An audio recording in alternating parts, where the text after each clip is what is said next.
Hello everyone, welcome back on my YouTube channel. Environmental science में आज हम discuss करेंगे वाइल्ड लाइफ प्रोटेक्शन एक्ट 1972। ठीक है, हमने अपने प्रीवियस वीडियो लेक्चर में जो टॉपिक डिस्कस किया था वो है इंडियन फॉरेस्ट एक्ट को। ठीक है, इसमें हमने power of the forest officer और penalty for violation of the provision of the act हमने डिस्कस किया था।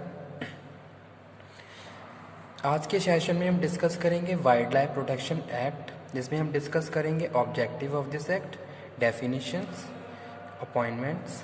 ठीक है, सो स्टार्ट करते हैं। Wild life protection act 1972। तो क्या क्या ऑब्जेक्टिव है इस एक्ट के, क्यों ये एक्ट बनाया गया वाइल्ड लाइफ प्रोटेक्शन एक्ट, सबसे पहले ये डिस्कस करते हैं।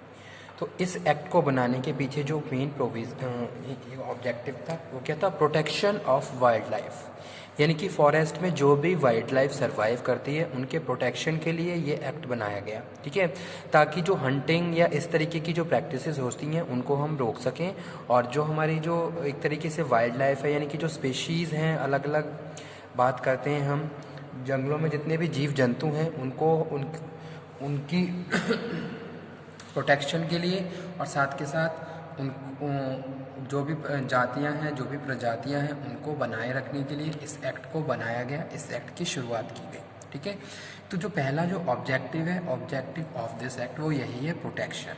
सबसे पहले हमें क्या करना है, इस ऑब्जेक्टिव को बनाने का जो मेन ऑब्जेक्टिव था कि भाई जंगलों में जितने भी जीव जंतु रहते हैं, जो वाइल्ड लाइफ सर्वाइव करती है, उनके प्रोटेक्शन के लिए एक्ट बनाया गया और कुछ सर्टेन प्रोविजंस इम्पोज किए गए। ठीक है, सेकंड हम बात कर रहे हैं मेंटेनेंस की। मेंटेनेंस में यहाँ पे हम बात कर रहे हैं वाइल्ड लाइफ प्रोटेक्शन एक्ट में मेंटेनेंस, यानी कि जो वाइल्ड लाइफ सर्वाइव करती है उनके मेंटेनेंस के लिए, यानी सपोज जैसे बहुत सारे ऐसे जीव जंतु हैं जो कुछ ही रह गए हैं, और उनको हमें बनाए रखने के लिए उनका हमें ट्रीटमेंट करना पड़ता है।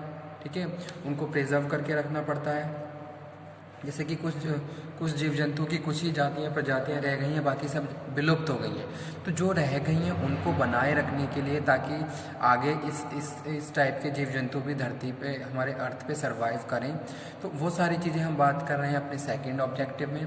थर्ड हम बात कर रहे हैं life supporting system. Life supporting system में बात कर रहे हैं कि भाई जितने भी वाइल्ड लाइफ है उनकी लाइफ को हमें सपोर्ट करना है, ताकि वो लॉन्ग टाइम तक सर्वाइव रहे, और उसके बाद इस तरीके के जीव जंतु भी हमारे अर्थ पे सरवाइव करते रहें। जैसे कि एग्जांपल कोट करता हूँ, टाइगर्स हमारे इंडिया में क्या हो गए, बहुत ज़्यादा कम हो गए। ठीक है, लेकिन आज के टाइम में क्या है, इन सब चीज़ों को बनाए रखने के लिए हमने क्या करा, अफ्रीकन टाइगर्स को इस तरीके की प्रैक्टिसेस भी हमें देखने को मिली हैं। ठीक है, तो ये सारी चीज़ें हम इसलिए इस एक्ट की शुरुआत की गई, ताकि जो वाइल्ड लाइफ है उसको हम प्रोटेक्ट कर सकें, उनकी मेंटेनेंस कर सकें, और लाइफ सपोर्टिंग सिस्टम एक तरीके से उनकी लाइफ को सपोर्ट करते हुए फाइनली उनको प्रोटेक्शन प्रोवाइड करवा सकें। ठीक है, तो 1972 में वाइल्ड लाइफ प्रोटेक्शन एक्ट की शुरुआत इसीलिए की गई, ताकि जितने भी वाइल्ड लाइफ है हमारे फॉरेस्ट में उनको प्रोटेक्ट कर सकें, मेंटेनेंस और लाइफ सपोर्टिंग सिस्टम की। ओके, डेफिनेशन पे आ जाइए। तो मेन डेफिनेशंस पे यहाँ पे हम बात कर रहे हैं। Objective according to section 1 of this act, the main objective of wild life protection act are to ensure a continuous protection of wild life. Okay, यानी कि कंटिन्यूस प्रोटेक्शन होना चाहिए वाइल्ड लाइफ का, maintain essential ecological process. Okay, जैसे कि suppose उनको energy sources provide करवाने, food system उनका, ये सारी चीज़ें हमें प्रॉपर ध्यान रखनी है। To maintain the life supporting system by this act. ठीक है, और इस एक्ट में कुछ प्रोविजंस ऐसे बनाए गए ताकि उनसे हम उनकी लाइफ को सपोर्ट कर सकें, और उनके सर्वाइवल की इंश्योरिटी और उनके प्रोटेक्शन को कंटिन्यूस इम्प्रूव कर सकें। ठीक है, सेकंड हम बात कर रहे हैं डेफिनेशंस। डेफिनेशंस में फर्स्ट पॉइंट है वाइल्ड लाइफ। वाइल्ड लाइफ में यहाँ पे हम बात कर रहे हैं, wild life has been defined in to include any animal, the bees and butterfly, fish, flies और एक्सेट्रा।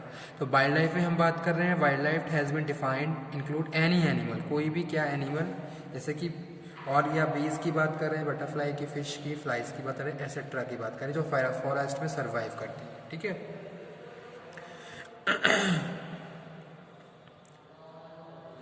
और जिन एक तरीके से इसको हम इस तरीके भी डिफाइन कर सकते हैं कि भाई जो डोमेस्टिक, एज अ डोमेस्टिक हम जिनको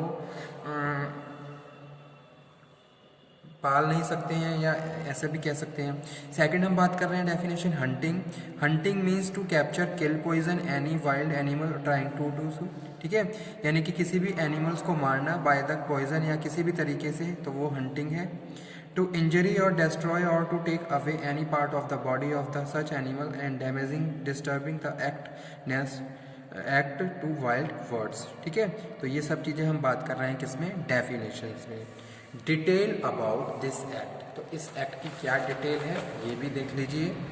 appointment of director, chief wild life warden and other officers according to section 3। तो सेक्शन 3 अकॉर्डिंग टू सेक्शन 3 कुछ ऑफिसर्स डायरेक्टर्स अपॉइंट किए गए, तो वो यहाँ पे हम बात कर रहे हैं। Appointment of director, chief wild life warden and other officers according to section 3 of this act to central में appoint a director of wildlife preservation, assistant director of wildlife preservation, ठीक है, यानी कि एक डायरेक्टर को अपॉइंट किया गया है, एक असिस्टेंट डायरेक्टर को अपॉइंट किया गया है, other required officers and employees, और कुछ जो अदर फंक्शंस हैं उनको परफॉर्म करने के लिए कुछ ऑफिसर्स को अपॉइंट किया गया और एम्प्लॉयज़ को जो अपॉइंट किया गया है वो यहाँ पे हम बात कर रहे हैं, ताकि जो भी इम्पॉर्टेंट और रिक्वायर्ड फंक्शंस हैं वाइल्ड लाइफ प्रोविजंस एक्ट से रिलेटेड उनको हम प्रॉपरली इम्पोज कर सकें, तो वो यहाँ पे हम बात कर रहे हैं। Under section of 4 of this act, state government में appoint a chief wild life warden, ठीक है। तो स्टेट गवर्नमेंट के हिसाब से अपॉइंट किया जाता है किसको, चीफ वाइल्ड लाइफ वार्डन को, अदर रिक्वायर्ड ऑफिसर और एम्प्लॉयज़ को, ठीक है। सेकेंडली यहाँ पे हम बात कर रहे हैं student, constitution of wild life advisory board, the minister in charge of forest, the chairman will be represent by the secretary of the state government, second point है, ठीक है, किसमें, wild life constitution advisory board. Third one हम बात करें, 2 member of the state legislature, okay, the forest officers of the state forest department, chief wild life warden, ठीक है। तो ये किस में आते हैं, constitution of wild life advisory board में आते हैं ये सब। Duties of the wild life advisory, कौन कौन सी ड्यूटीज़ होती हैं वाइल्ड लाइफ एडवाइजरी की, अकॉर्डिंग टू सेक्शन 8। तो सेक्शन 8 डिफाइन करता है duties of wild life advisory को, इसको आप ध्यान रखिए। Section 8 of this act, selection of areas of the declare as a national park and close areas, ठीक है, यानी कि नेशनल पार्क डिक्लेयर करना एरियाज़ को, तो वो यहाँ पे हम बात कर रहे हैं, वो ड्यूटी है वाइल्ड लाइफ एडवाइजरी की, यानी कि जो जितने भी एडवाइजरी ये मेंबर हैं ये मिलकर डिसाइड करते हैं कि किस एरिया को नेशनल पार्क डिक्लेयर करना है और किस एरिया को क्लोज एरिया में डिक्लेयर करना है। तो उसके लिए रूल कुछ डिसीजंस मेकिंग, प्लानिंग, ये सब की जाती है इस एडवाइजरी बोर्ड के द्वारा। Formulation of the policy from protection and conservation of wild life and specified plan, ठीक है। तो यहाँ पे हम किसकी बात कर रहे हैं, formulation of the policy from protection and conservation of wildlife and specified plants, measure to be taken to harmonize the need of the forest to protection and conservation, यानी कि कुछ इफेक्टिव मेजरमेंट्स जो कि लिए जाते हैं बोर्ड और committee के द्वारा, कुछ प्रोविजंस जो बनाए गए हैं उनको किस तरीके से इम्पोज किया जाएगा, कुछ स्ट्रेटजी जो फॉर्मुलेट की हैं की जाती हैं अकॉर्डिंग टू वाइल्ड लाइफ और उनको किस तरीके से इम्प्लीमेंट करना है, तो ये सारी चीज़ें क्या है वाइल्ड लाइफ एडवाइजरी बोर्ड के द्वारा की जाती है, ठीक है। तो वही ये तीनों पॉइंट्स में लिखा हुआ है, पहले में है सिलेक्शन ऑफ एरिया और to declare the national park और close area, formulation of the policy from the protection and conservation of wild life specified plan, और थर्ड है measure to be taken to harmonising the need of the forest with the protection and conservation. उसके बाद student जो last हम यहाँ बात कर रहे हैं, any matter refer to state government, तो उसके लिए भी एडवाइजरी बोर्ड क्या है, काउंसिल जो भी है वो क्या है, डिस्कशन है। Prohibition of hunting and dealing with animals, license according to the section 9, no person shall be hunt for any animal expect the provide to under the section 11।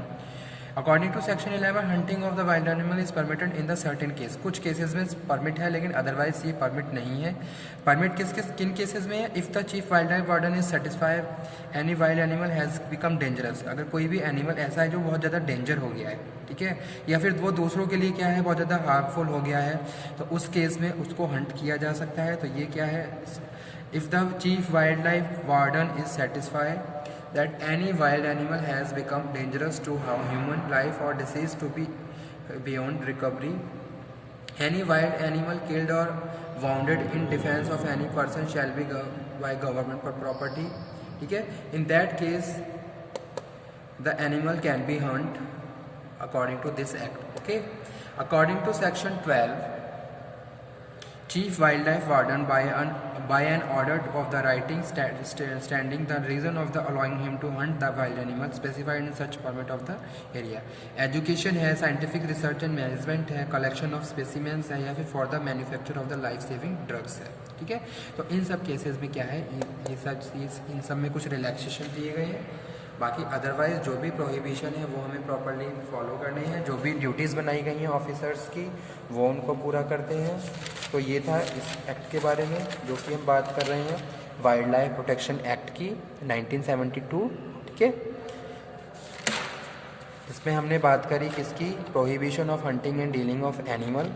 कुछ डेफिनेशंस हमने डिस्कस करी डिटेल अबाउट दिस एक्ट, जिसमें हमने बात कर रहे हैं appointment of the director, chief wild warden, other officers according to section 3, as well as a director of wildlife preservation, assistant director of wildlife preservation, other required officers and employees under section 4 of this act. Okay, a chief wildlife warden or other required officers or employees. Okay, तो ये act, इसके कुछ points जो exam के point से important है तो आप इसको भी कवर कर लीजिए. सिंपल एक ओवरव्यू है किसका, वाइल्ड लाइफ प्रोटेक्शन एक्ट का. इसमें आपको पता होना चाहिए कि भाई ये एक्ट क्यों बनाया गया, क्यों इस एक्ट को इस्टेब्लिश किया गया, उसमें कौन कौन सी मेन डेफिनेशंस हैं और कौन कौन से मेन ड्यूटीज़ हैं और कौन कौन से काउंसिल बोर्ड हैं, एडवाइजरी बोर्ड है. ठीक है, जैसे duties of wild life advisory. तो ये सारे इंपॉर्टेंट टॉपिक्स हैं, इनको आप अच्छे से स्टडी कर लीजिए, प्रिपेयर कर लीजिए. Okay, thank you very much.